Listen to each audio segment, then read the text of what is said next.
And we return back on 1480 WHBC. Jon Bozeka along with you, as we are also on our live video stream here on Live and Local. And we have the pleasure of being joined by Lieutenant Governor Jon Husted. You can all finally put a name to the face now, which so many of you have already done through the press conferences over the last few months. Lieutenant Governor Husted, thanks for joining me today. Great to be with you. So, Lieutenant Governor, this order that came out for high school football and for fall contact sports, so many people want to know what is in this order, and we'll start there. What are the key bullet points that people need to know? Well, the key bullet points, first of all sports can resume starting Friday, including all contact sports. There are rules for how you do that. I think the key point is that if there's a case of coronavirus, then you have to, that person has to be quarantined for 14 days, and you have to get cleared by a doctor before you return to play. You also need to cooperate with the contact tracing to make sure that you tell everybody who you've been in close contact with. That's why how you run your practices is very important. You don't want student athletes conglomerating with one another for long periods of time, because that could determine whether or not one of the individuals they came in contact with might have to quarantine as well. So those are issues. I would say that another thing is spectators. The spectator capacity outside is 15% of the stadium capacity, or 1,500 people, whichever is allowed based on your configuration. You can use things outside of the grandstands. If you have a side of a hill or something like that you want to seat people on, keep them socially distanced. Everybody needs to wear a mask. You got to keep to households. You got to stay 6 feet apart. All of the general rules that people know, at least hopefully know by now, about how you prevent the spread of the virus. Those are kind of the big things. There's guidance on travel. There's guidance on how to protect them. There's educational materials in there about coaches and student athletes doing this. But the big issue here is that anytime people come together, we know that increases the risk of spread. But if you take the right kind of precautions, you reduce the chance that'll happen. And ultimately, this is on the coaches, the student athletes, and the families to make sure that they get it right. Not just during practice, not just during games, not just in the stands, but all the time.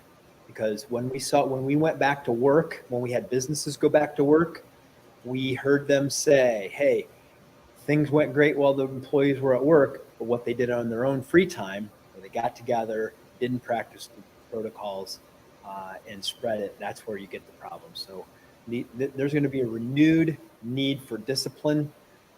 We need discipline on the field, discipline in athletics. It teaches you that. It's a great virtue, but it's going to take discipline off the field to make this policy work. So if there is an outbreak and that happens, I guess what has been worked into the discussion then to make it possible to still keep it going, or would things be shut down right then and there? How would that work, Lieutenant Governor? Well, you have to follow the CDC guidelines, meaning that, look, if you have one student athlete that tested positive, that individual would have to be quarantined.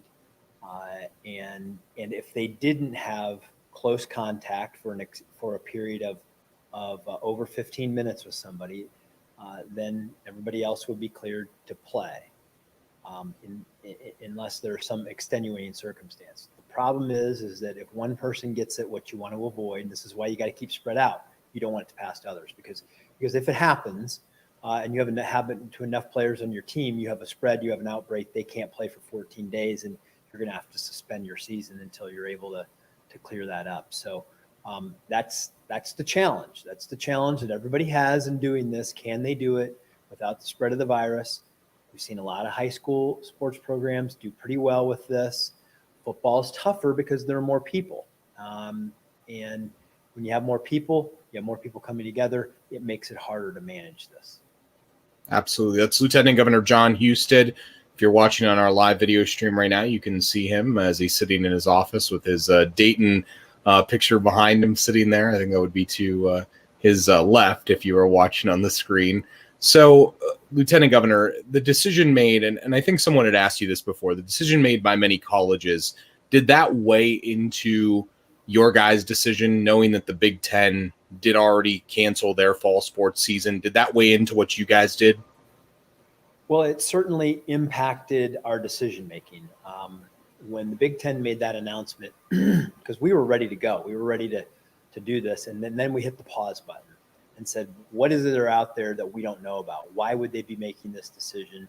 So we spent time with the Ohio State doctors. We spent time with cardiologists, sports medicine professionals to make sure that we understood, because the spoken reason were the health effects. And look, we know that nobody under the age of 20 in Ohio has died of the virus who didn't have an underlying pre-existing condition, okay? Those are facts. But the issue of myocarditis, the heart inflammation that could cause a problem, emerged in the Big Ten conversations. And so we said, hey, let's figure this out. What do they know? And after we had a long conversation with cardiologists and medical professionals, they said, look, this is any virus can cause myocarditis. We have seen issues with myocarditis in some athletes. They've been mostly mild cases. And so the best way to handle it is, if anyone gets the virus, then they need to go see their doctor and make sure that the doctor clears them before they participate. That was the clear protocol that everyone said. It wasn't a reason that any of them said as a reason to cancel, but they did say it's a reason to be extra cautious if you get the virus, to make sure that you don't have any other complications with it, like myocarditis. So yes, Big Ten decision put us on pause for a while, made us do our homework to feel comfortable we had the protocols in place to get this moving forward in the most thoughtful way possible. Now, I know the other day, I think it might have been the governor that said that we were going to be in a case where there were going to be like officials there that were going to check to make sure that guidelines were being followed. How is that going to work? Is that going to come through you guys or through the OHSA, and what can we expect to see? Yeah, it will come through. Look, you'll have the local health department can always do this, but we have a relationship with the Ohio High School Athletic Association where they are going to enforce these rules at their games, because I think they have a great incentive, because they can say this: if you don't do it right, you're going to forfeit the game. You could forfeit your season. That's how serious the Ohio High School Athletic Association is about trying to make this work, because the people, I found this, we know this in life, it's the few that ruin it for the many. And if some people don't do this right and they create problems, that is going to bring pressure on everybody to want to look at maybe an alternative of not going forward with the season. So everybody has to do this right. The High School Athletic Association will have inspectors out there looking at games, and so forth. So those are big things. And this won't just include football games. It will include volleyball games, because when you're doing inside, we have a lower level of participation, or a lower level of fan participation that's allowed in an indoor event. People need to wear their masks. They need to stay distance, and they need to follow the rules. And there will be an enforcement element to this, because we don't want, remember, the goal with fans was always let the kids have their family and loved ones there so that they can watch the game. And in this particular case, we don't want to see a few ruin it for the many. And so that's why the inspection program will be out there holding people accountable. So Lieutenant Governor Jon Husted, our guest on 1480 WHBC, talking about the fall sports order for contact sports at the youth level. So if fans are congregating, let's say, because I mean, I have been by a softball event recently where fans were congregating, what should someone do to break that up? I mean, how is that discussion going to go without causing a massive, brawl right there as you're at the game? Well, here's the deal. Someone who represents the home venue is going to be in charge of monitoring that.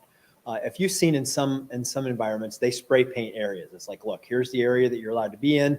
Here's the 6-foot distance between the next area, and you can do this. I've gone to softball games all summer. Both my daughters played softball games, and what I did is I took my chair and I went way out in center field or way out in right field and said, I'm going to sit out here. This is where my family's going to sit. We're not going to get close to anybody. Sure, the seat, it's not as great as sitting right behind home plate. I get it, but come on. These are the things that we have to do for the sake of the kids. Don't ruin it for the kids, because if you don't do it right and if you cause a problem at the game, you could cost your team a forfeiture of that game. And that's an Ohio High School Athletic Association rule. And look, this is supposed to be about the kids. Space out, do it right. We won't have a problem. If we don't, that's when you're inviting problems. Well, and I guess that's my last two thoughts quickly here, Lieutenant Governor, which is one, that this is obviously, as you said, it's about the kids, but from a mental health standpoint, this is a huge victory for the state to get this, isn't this?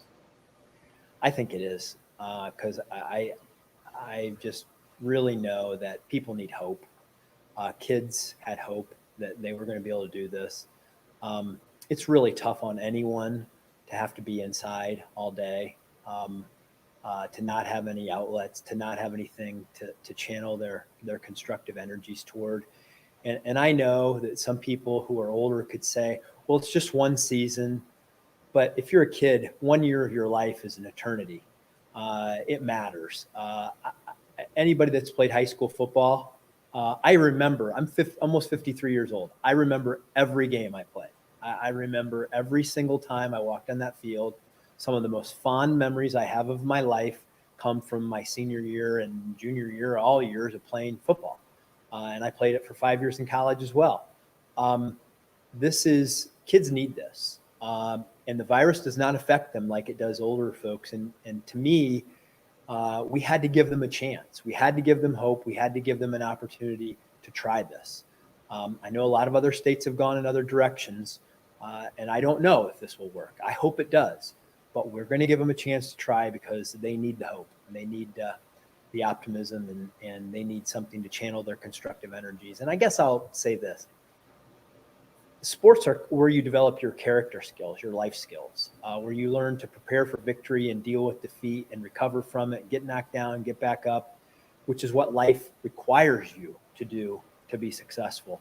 And sports are a pretty safe way to do that. A pretty great way for young people to learn those lessons. And I just think those are an essential part of education.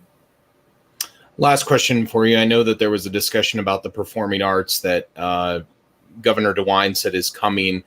Could you give us a sneak peek of what's to come with that and kind of where that's at this point, Lieutenant Governor? Yeah, I think that announcement is going to come today at our 2:00 news conference. Don't want to get out ahead of the governor on that one. I think he plans to make that announcement on what the plans and accommodations will be there later today. Lieutenant Governor Jon Husted, I hope we see you at a game in Stark County this fall. And as I said, Massillon McKinley game. I want to have you there and see you as part of that. Okay. Oh, it's such a great tradition. Let's keep it alive, keep it going. Let's hope that they are able to manage the virus in those two schools and all schools for that matter, so that those games can happen. Thanks for the time, Lieutenant Governor, and be safe, okay? Will do. Likewise. Lieutenant Governor Jon Husted on 1480 WHBC. We will be back with our next segment right after this.